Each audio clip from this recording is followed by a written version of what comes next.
We're live. Finally, we're live. I hope the audio's good. Not much I can do about it right now if it's not.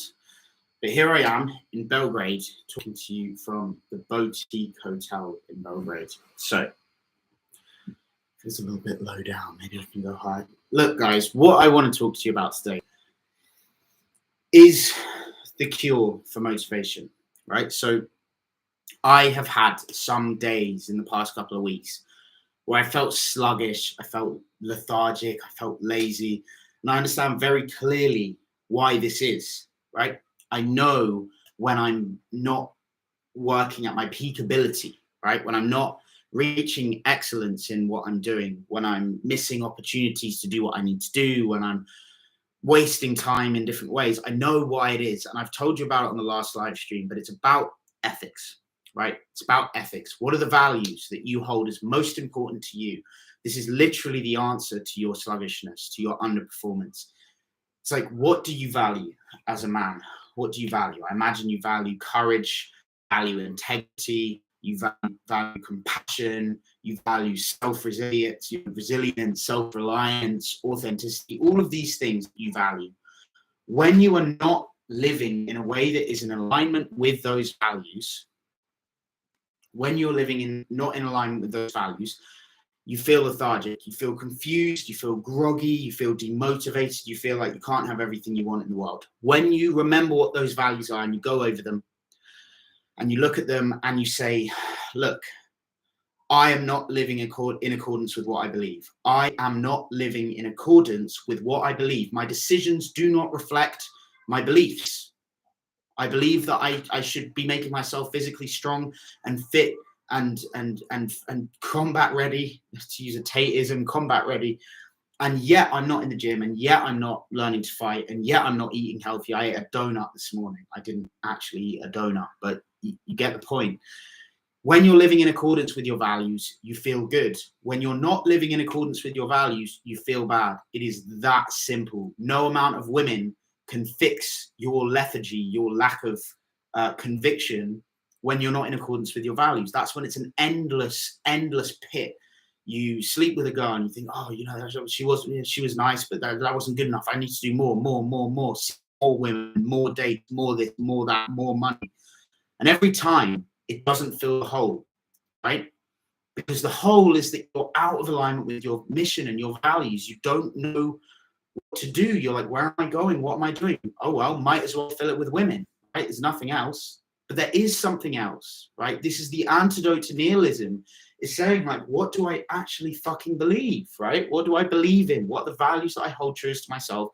And how can I act in ways that are going to adhere to those? So the title of this video, and the reason why I just uploaded just a picture, an 11-second video of a picture saying, I need you to be strong, is because I was in the gym this morning and I was feeling sluggish, right? I went really hard in the gym. I ended up having a really good session, but I was feeling slow and sluggish, right? And I thought about one of my friends. I thought about Luis, my videographer, and manages the production, manages all the content on the channel. And he's a brother. He's my brother. And I remembered a time where he was feeling sluggish, right? And I was really energized. I was really energetic. I was talking like about amazing things, about the future that we're going to build, about the ways that we're going to change the world. And he was just sluggish, right? He was just lazy. And I'm like, bro, how are your ethics, right? Are you living in alignment with your values? And he does the same to me, right? We both challenge each other on this. And he was like, I don't know right now, man. Like, let's think about it. And I realized this morning, I was like in the gym, I was like, you know, I'm sluggish. I need to be strong for him. I thought about my son in Brazil. I need to be strong for him, right? I thought about the women in my life that I'm responsible for, right? The girls in my life that come to me when they need something, that come to me for help. And I thought, I need to be strong for them, even if I don't feel strong myself. I need to be strong for the people that rely on me, right? And that is it. Right? If you're not fully in alignment with your values, I was in the gym, right? I'm doing things I need to do. In many ways, I'm in alignment with my values. But when you have that, I had that switch in my mind. I need to be strong for you. I need to be strong for my son, for his mother, for the women in my life, for my sister, for my father. I need to be strong for everyone, right? I need to be strong for you guys. You need to be strong for me and for everyone in your life that you actually have an influence on. So when you're not feeling good, when you're feeling sluggish, when you're feeling slow, when you're not in alignment with your values, take the focus off yourself. Oh, I'm letting myself down, or I should be doing more. Take this self-pity out of it and say, which one of my friends, families, my future wife, my future child, which of them rely on me being strong for them, on me making the money that I need to make, me working out when I need to, right? Me going up and talking to that girl because no one's going to do it for me. And I feel fear and I need to face that, right? You need to be strong for a number of people. They are going to be damaged if you are not strong. In the same way that when I had that high energy and my brother had the lower energy, I was thinking in my mind, at the time, I was like, dude, come on. I'm trying to push us forwards, right? And his energy was low. And for sure, it's been the other way around, where I've had the low energy and he's had the high energy. But in that time, you think, come on, man, I need you to be strong, right? I need you to be strong for me. And I need to be strong for you, right? So when we take the pressure off ourselves, you're talking to a girl in the day, right? And instead of thinking, oh God, am I getting it right? Am I getting it wrong? What does she think of me? You think, it doesn't matter. I need her to be okay. I need to make sure she's okay. She's my responsibility for this moment, right? If some crazy axe-wielding guy comes when I'm cold approaching a woman in the streets, my responsibility to get her the fuck out of harm's way. I thought about it the other day when I was on a date with a girl, right? I was on a date and I'll take her to a bar and we walk across the road and there's a motorbike coming, right? And I grab her arm as she's about to step on the road, right? And pull her back. She's about to go. And she sort of looks at me and she was like, you're looking at me like, what? Why did that almost happen? And I was like, don't worry, I've got you.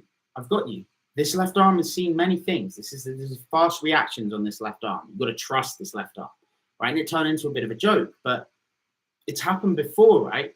When I was much younger, 21, 22, I'd go on dates and think like, be so in my head about how I'm performing and what I'm doing. And like when I realized that, wait, your only responsibility, it's like a test for you, a date. It's like saying, can you actually look after me? It's like her saying, can you actually look after me? Do I feel safe around you? Do I feel comfortable around you? Like you're looking after her. And that's why there's often so much resistance to go on the date. It's like it's a dude she doesn't know. She's going to places at night that involve alcohol, often some level of ambient danger. Does she feel safe in your presence? Can you look after her? Are you responsible for her? And when you take that mindset with you and you say, it doesn't matter if she likes me. It doesn't matter if I perform well.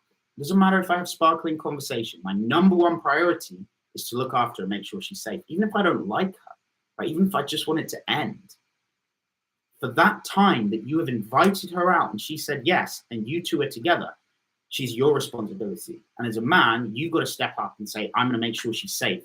If nothing else, I'm going to make sure that she's safe, and that she gets home safe, and that she's comfortable and she's safe, and that she doesn't get hit by a car, and she doesn't get like assaulted by some crazy guys. So whatever you need to do to be worthy of that responsibility, to be able to take that responsibility on yourself, right? I think about my son in Brazil, who I'm going to go and see soon, and we're having a call this evening. And I think about him, and I'm like, well, look, if I don't learn to fight, what happens if I'm out with my son one day and we come into a combat situation, right? And what if I'm not able to do that just because I was too lazy to go and learn to fight? Or I'm out with a girl and the same thing happens, right?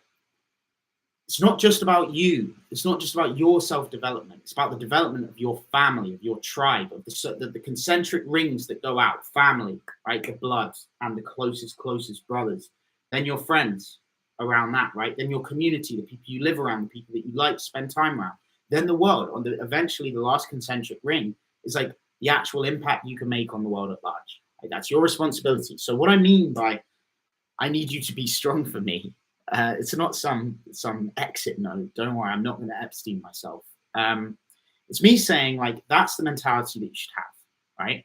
Around your friends. If one of your friends is lowering the energy, if he's just not got the energy, be brother, I need you to be strong for me, right? And the other way around, if you're lowering his energy, you would want to hear him say, bro, I need you to be strong for me, right?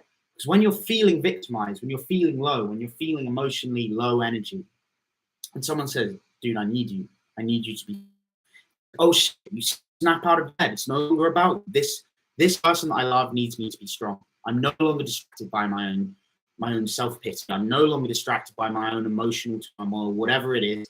They need me to be strong for them. Now your responsibility is on them. You're no longer self-conscious. You no longer can afford to be sad, and so you snap out of it. That's there's a big epiphany for me, and that's why I sent out the 11-second video of some black text on a white screen. Apologies, I'm learning. I'm going to go through some of the comments because this was meant to be a short video. Punjit Bansal. Why don't you close your sets? Number close, IG close. Those sets are into you, but you let them go. Bro, I don't close my sets because I don't like most of them enough to date, right? My stats, if you looked at my stats, a lot of you would be shocked at how low they are, right? And it's not because I'm trying desperately to get with every girl and she's rejecting me. It's because I don't ask for 60% of numbers of the girls that I meet. I just don't ask for numbers, right? Why? Well, because what's the point, right? If I get her number and I don't really want to see her, but I send some messages, meet up with her, or she doesn't meet up and I don't send her a follow-up message, everything that I've done in that moment, going out and talking to her and making that magical moment and showing her a different stencil of masculinity and that men can be good, men can be kind and confident and not expect anything in return. If I just be like, oh, so give us your number, send some lazy messages, don't really care what happens, and then it doesn't go anywhere, I've already just descended that magic into banality again, right? It doesn't even have the effect, doesn't even have the glory and the beauty that it had if I'd just given her the compliment, had a little conversation and just realized that that's not my girl, right? That's not my girl. Tell her, have a nice day, bye. That's it. One wins in that situation. You've snapped yourself out the matrix. You've snapped her out of the matrix. She's been like, dude, this guy came up, spoke to me, connected with me, made me feel good, made me laugh, and expected nothing in return. That is what a man can be in the 21st century. I'm not using myself as that picture of perfect manliness. I'm just saying, like, that's what you guys can do as well, right? That's my mission. So why don't I close my sets? I close the ones that I really, really like, right? And I close some of the ones that I quite like and then realize that I don't really, really like them and I don't meet up with them. I only date like a tiny percentage of the women I meet because it's so rare that I meet a woman that I consider date worthy, right? I'm dating a couple of girls at the moment who are like 1 in 100, right? It's like I don't meet those girls. I meet really amazing girls. I meet beautiful girls who don't quite have the personality like I like. Girls with great personality who don't quite look the way I like. Some girls who seem to have both, but there's just no spark. This isn't like you're gonna like just gradually increase the ratio until all of a sudden like you're dating 80% of the girls that you ever go and talk to. It's like, if that's the case, you need to be more selective, right? Move to Russia.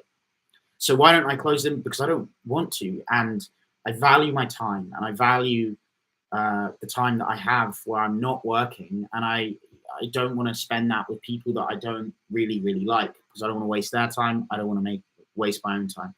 Is sales necessary? Same fundamentals with getting good with girls. I've never heard my seniors of work talk much about inner game. Is it still the core that is too abstract to be understood by Red? I think I understand your point. Is it a transferable skill between sales and getting good with women? And I would say to some extent it is, right? To some extent it is. There's big differences and big similarities. I've thought about it a lot. The similarities are that you have to have conviction. Conviction is the number one ingredient with both. And if you don't have conviction, it doesn't work. You don't make sales and you don't get the girls, right? You certainly don't keep the girls without it. So conviction is number one. It's like you don't have to say anything cool. You don't have to do anything cool. You don't even really have to be cool if you have conviction. But if you do build yourself and you grow and you are living to your own standards, living to within your values, living within ethics, then you get conviction, right? Because if I'm sitting here talking to you guys and I'm fucking up in every area of my life, you're not going to believe what I'm telling you, right? If I don't believe in what I'm doing, if I'm like, I'm still completely winging it, and like I don't really believe in myself, and it's all a show, the YouTube channel's all a show, and I don't really know what I'm doing, and I don't really believe where I'm going and believe in the message, you're just going to know you guys are too smart. Oh, looks like we've got some lag. You guys are too smart for the bullshit, right? So conviction is important for that reason. What's happened here?